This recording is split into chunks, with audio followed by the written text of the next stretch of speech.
Bismillahirrahmanirrahim. Assalamualaikum warahmatullahi wabarakatuh. Selamat pagi teman-teman semua. Di sini kami dari kelompok 5 ingin memaparkan presentasi dari kelompok kami.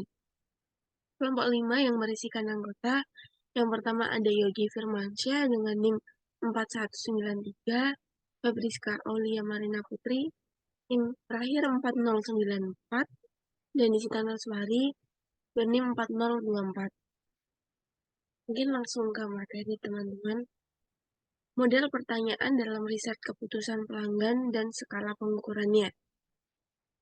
Kepuasan pelanggan adalah respon yang menunjukkan seberapa baik produk atau layanan memenuhi harapan pelanggan. Dalam melakukan riset, ada beberapa model pertanyaan dan skala pengukuran yang berbeda. Misalnya, yang pertama, model pertanyaan dengan mengukur skala Likert. Yang kedua, model pertanyaan dengan menggunakan skala sematik. Dan yang ketiga, model pertanyaan dengan menggunakan skala penilaian numerik. Di sini ada contoh dari model pertanyaan dengan skala pengukurannya nih, teman-teman. Yang pertama, model pertanyaan dengan menggunakan skala Likert. Skala Likert biasanya digunakan untuk mengukur sikap, pendapat, dan persepsi seseorang atau sekelompok orang tentang fenomena sosial. Dengan skala Likert ini, variabel yang akan diukur dijabarkan menjadi indikator variabel. Riset yang menggunakan skala Likert ini didasarkan pada jenis skala pengukuran data kuantitatif. Dan biasanya, pertanyaan yang dipakai untuk riset disebut sebagai variabel penelitian dan ditetapkan secara spesifik. Biasanya skala Likert dalam bentuk 1-5 pilihan dengan gradasi dan tidak puas hingga sangat puas. Di bawah ini ada contoh dari skala Likert sendiri. Baik, bisa next. Yang kedua, di sini ada model pertanyaan dengan menggunakan skala perbedaan sematik.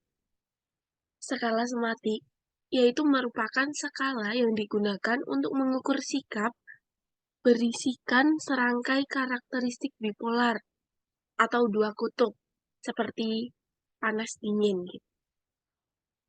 Tidak ramah dan sebagainya ya. Yang tersusun pada satu garis kontimon di mana jawaban yang sangat positif berada di posisi paling kanan dan yang paling kiri jawaban yang sangat negatif. Di sini ada contohnya teman-teman.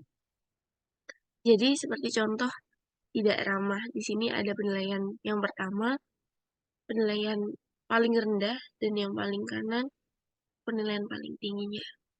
Baik, bisa next.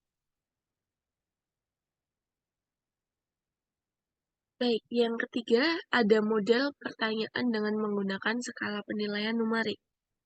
Skala penilaian numerik merupakan skala penilaian yang merupakan hasil data didapat melalui pengukuran dan ditampilkan dalam bentuk angka. Baik, untuk selanjutnya bisa dilanjut dengan teman saya. Baik, saya Yogi Firmansyah akan melanjutkan presentasi Mbak Nisita, yaitu tentang perbedaan model pertanyaan dengan menggunakan skala Likert dan sematik dan skala numerik. Yang pertama yaitu skala Likert, yang kedua sematik, dan yang ketiga skala numerik. Adalah tiga jenis skala yang dapat digunakan untuk mengukur respon dalam kuesioner atau survei. Berikut adalah perbedaan antara ketiga skala tersebut. Yang pertama yaitu skala Likert. Skala Likert memiliki opsi jawaban yang diberi bobot biasanya mulai dari sangat tidak setuju hingga sangat setuju atau sangat tidak penting hingga sangat penting. Jawaban dari responden diberi bobot skor biasanya dari 1 hingga 5 atau dari 1 hingga 7 dan kemudian dijumlahkan untuk mendapatkan nilai rata-rata skor. Skala Likert digunakan untuk mengukur seberapa sering atau seberapa banyak responden melakukan atau merasa tentang suatu hal.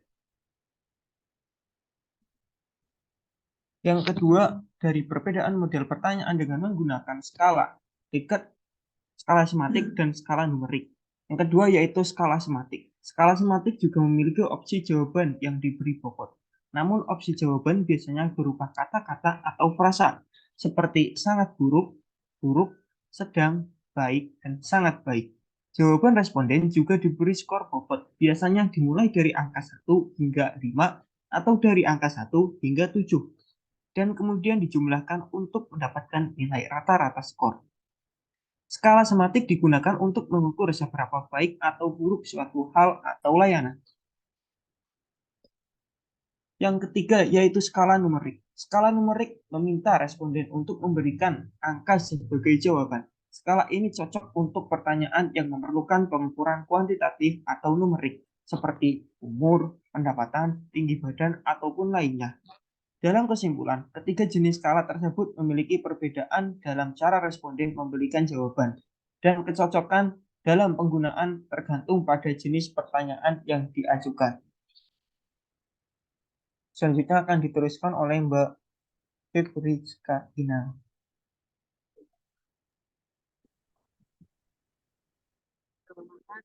Pertanyaan dengan menggunakan skala Likert, skala semantik, dan skala numerik. Yang pertama yaitu skala Likert, keunggulannya mudah untuk dipahami dan dijawab, memberikan pilihan jawaban yang jelas dan sederhana. Lalu kelemahannya yang pertama terlalu sederhana dan tidak memberikan banyak informasi tentang preferensi responden, dan yang kedua tidak memberikan opsi untuk jawaban yang netral. Next. Lalu yang kedua ada skala semantik. Keunggulan yang pertama memberikan opsi untuk jawaban yang lebih variatif seperti netral dan sangat setuju atau tidak setuju. Yang kedua menghasilkan data yang lebih detail dan informatif daripada skala Likert. Untuk kelemahannya yang pertama, terkadang responden mungkin kesulitan dalam membedakan antara opsi yang mirip seperti setuju dan sangat setuju. Yang kedua, mungkin lebih sulit untuk diinterpretasikan karena skala ini lebih kompleks. Dan yang terakhir ada skala numerik. Keunggulannya memberikan data yang sangat kuantitatif dan dapat dihitung, sehingga mudah untuk diinterpretasikan, lalu cocok untuk pertanyaan yang memerlukan pengukuran numerik seperti umur atau pendapatan. Untuk kelemahannya, yang pertama mungkin tidak memberikan detail yang cukup untuk jawaban yang lebih kompleks, lalu responden mungkin memiliki kesulitan dalam memutuskan angka yang tepat untuk dijawab. Dalam kesimpulan, keunggulan dan kelemahan dari masing-masing jenis skala harus dipertimbangkan dengan cermat saat merancang kuesioner atau survei. Hal ini tergantung pada jenis pertanyaan yang diajukan dan data yang ingin dikumpulkan. Baik, sekian presentasi dari kelompok 5. Kurang lebihnya kami mohon. Sekian, terima kasih. Wassalamualaikum warahmatullahi wabarakatuh.